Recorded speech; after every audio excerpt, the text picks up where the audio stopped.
Il revient aux autorités béninoises, en fin de compte, de voir à quel moment il devrait peut-être enclencher des négociations ou d'une sorte de pourparlers ou de canaux de discussion avec les djihadistes, ne serait-ce que pour baisser la tension. Quoi ? Et ne pas tomber dans les mêmes écarts et les mêmes erreurs vis-à-vis des populations locales que dans les pays du Sahel. Au-delà de l'affichage ou des annonces, on va dire, militaires ou martiales, il n'y a pas de coopération sur le terrain. Ils n'ont pas de capacité, ils ne contrôlent pas les frontières. Quelle indignité. C'est quoi tout ça là même? On ne négocie pas avec les terroristes. Ce terrorisme qui nous est imposé, qui nous endeuille et qui nous empêche de vivre n'est qu'une manifestation violente de l'impérialisme.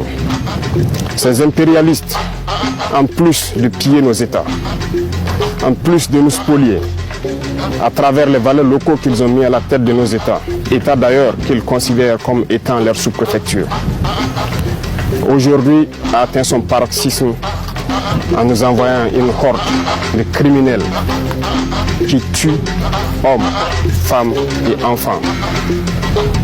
Nous supposons que c'est l'apogée de l'impérialisme et du néocolonialisme. Le vaillant peuple de Burkina Faso va les accompagner dans le déclin.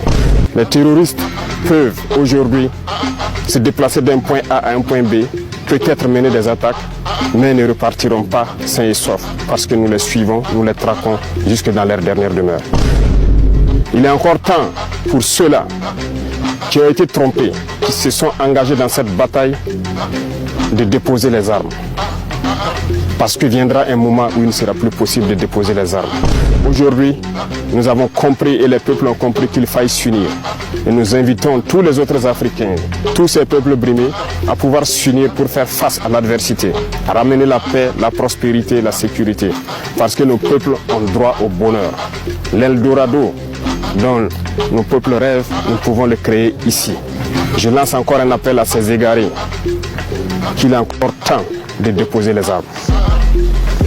Parce que viendra un moment, on le répète encore, il ne sera plus possible. Le Burkina Faso a décidé de se battre et nous nous battrons jusqu'à la victoire finale. La patrie ou la mort, nous vaincrons.